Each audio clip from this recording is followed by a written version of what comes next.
Welcome to this short episode of Being the Head, the human cost of leading schools. I'm Jane McNally. And I'm Jacqui and Jane. Today we're tackling something that's struck a real nerve on LinkedIn recently, parental complaints, and the impact they're having on school leaders.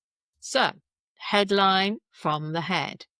Let's be clear, schools aren't perfect, and reasonable feedback helps us improve. But what's happening now isn't reasonable. I posted recently about the rise in aggressive parental complaints, the emails, the threats of Ofsted, and even legal letters landing before a conversation has even been had. The response was overwhelming. Hundreds of leaders saying, yes, this has happened to us too. It's draining, not just the volume, but the tone. It's adversarial from the start. I had one head tell me that they could no longer read parental emails after 5 p.m. because that ruined the rest of their evening and they were unable to sleep. And here's the issue. They forget that as leaders, we are also human. These complaints, even the ones that seem ridiculous, start to chip away at our confidence, our patience, and ultimately our health.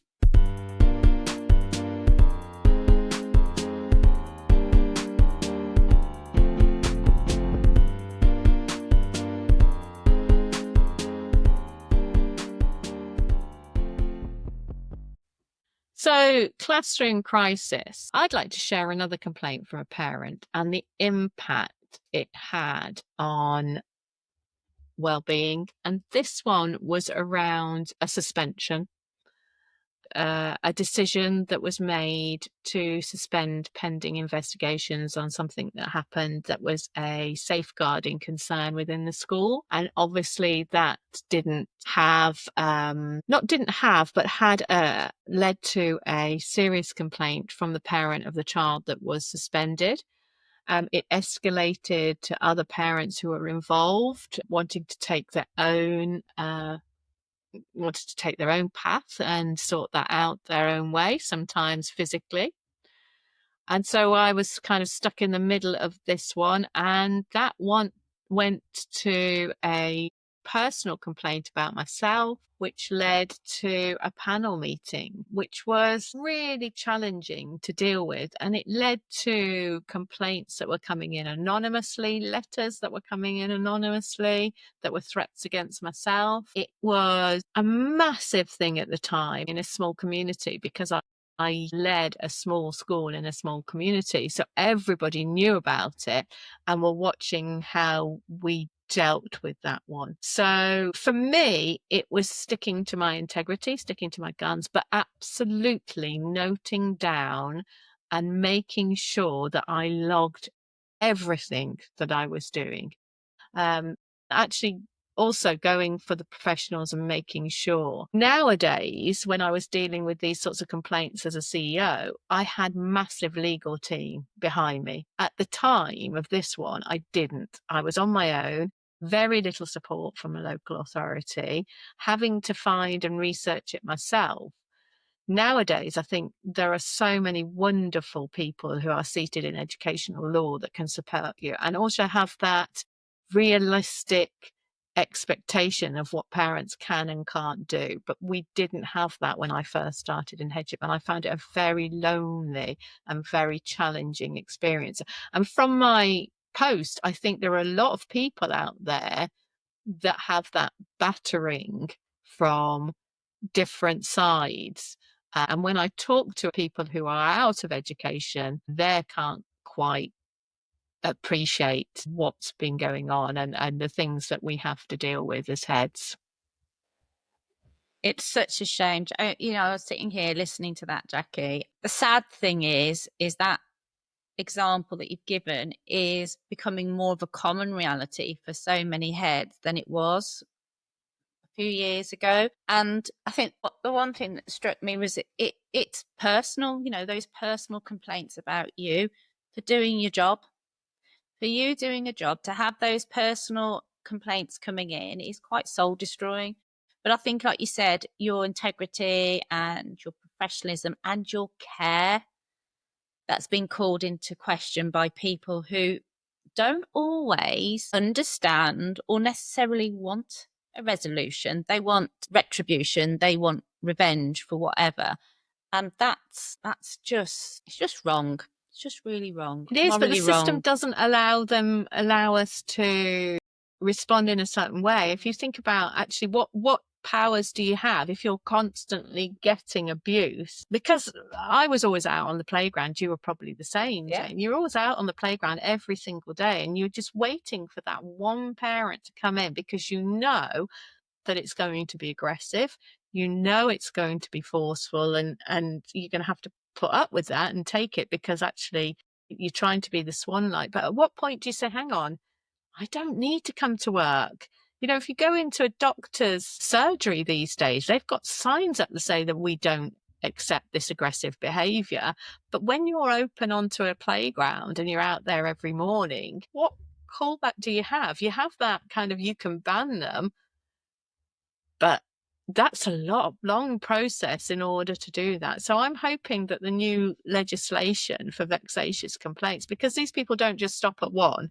No, they don't. I always use the analogy, and I don't know whether you can remember this, Jane. It's about, I always talk to new heads and I say it's about the toddler at the sweetie counter. You know, when you get a toddler at the sweetie counter and they ask for the sweets and you say, no, you can't have them. And they, you know, then they go to the next level. So they shout, then they go to the next level, and then they're on the floor and they're kicking and screaming. I would say this, at which point are we at this? Are we at the toddler asking, or are we at the screaming bit, or are we at the throwing our, because it ramps up. If they don't get what they want, it's always followed the same process. Every single complaint, they don't get what they want, so they go higher. They don't get what they want. But the problem is now they're using these chat GTPs and AI for legal stuff, and they're skipping up the toddler at the suite just shouting for it. They're going straight for throwing myself on the floor screaming and shouting.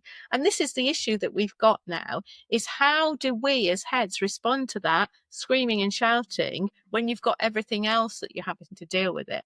And this is what resonates with people, the amount of time and investigation time that you have to follow as a head. You have to go through all these sequences of what you've got to do is all consuming. So the actual real day-to-day raising standards for your children goes completely out the window because you have this legal requirement to respond to this complaint in so many days, so many times. You've got to do it, haven't you? So I think this resonates. Absolutely. And yet, you know, as leaders, they're holding it together and they keep responding with dignity and with compassion. But inside, they're just battered. They're absolutely battered and worn out. I think if we go into that, if only we knew back then when I started how parental expectations would change, I think I would have much firmer boundaries sooner. I don't think I would have made myself so available 24/7. I would have that kind of, you have that open door policy, you want to do that, but I think you've got to have those boundaries and not accept that and be quicker at responding to that. Actually, I'm not accepting that sort of behavior and know the system. But I think as a new head, you don't really, you want to be a please people person because you're establishing that. And actually, if I'd had my time again, I think I would have gone in a little bit firmer from the start. I have to agree with you with that. Absolutely. I think, you know, at the start, you're trying to sort of please everybody. But one thing that I did learn with experience and have learned with experience is how to handle these aggressive interactions. And this does work. I've used it and it does work, but it takes a lot of courage to do it. And that is, like I said before, is to remain calm. And it's really difficult when you've got somebody effing and jeffing in your face and threatening this, that, and the other. But you remain as quiet and calm as you can. Lower your voice, slow it down, stand up, and slowly move to your door, your office door, if you're in your office, and just politely ask them and say, we will not engage while you're shouting, and we'll talk when it is calmer. And open the door and gesture for them to leave. And if they refuse to leave, you just keep repeating, we're not prepared to engage while you're shouting, but we're more than happy to have this conversation when you have calmed down. And just keep repeating. Model the behavior that you would expect the children in your schools, for children and adults. But remember, those boundaries aren't barriers. They're professional, they're necessary, and they're there to protect everybody's well-being. So I think it's just have the courage to stand your ground. Definitely. Good advice. Definitely. Okay, so ask the heads. So, Jacqui, Queen of Complaints. I'm going to call you Queen of Complaints. I've seen it all. I've seen all of them.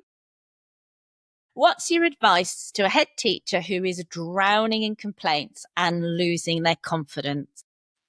I have been so lucky to work with some most amazing chairs of governors, brilliant chairs of governors that have supported me. So I would say they've been my saving grace. So don't do it alone. Share it with your chair, your trust. If you've got a CEO, make sure that you ask for your advice. If you've got that legal support, go for it right away. Keep your logs, keep those really clever. Don't isolate yourself, because what we found and what I found when I started posting on LinkedIn about this is you are not alone. The amount of people that said, yeah, this has happened to me as well. And you have this sort of idea that it's only you that's going through this. And this is why it's really important to have your network around you. And remember that one angry parent doesn't define your whole community. You might have 210, and out of that 75 families, you've got one family. But actually giving yourself your time and making sure you've got a support network, the loudest voice is never, ever the majority. So remember that. Thank you, Jacqui. So if this resonates with you, join the conversation on LinkedIn. The solidarity out there is powerful and it's absolutely necessary in the current climate. And just remember, you're not alone. Protect your peace, protect your staff, and remember you're doing remarkable work in these challenging times. So thank you for listening. Thank you.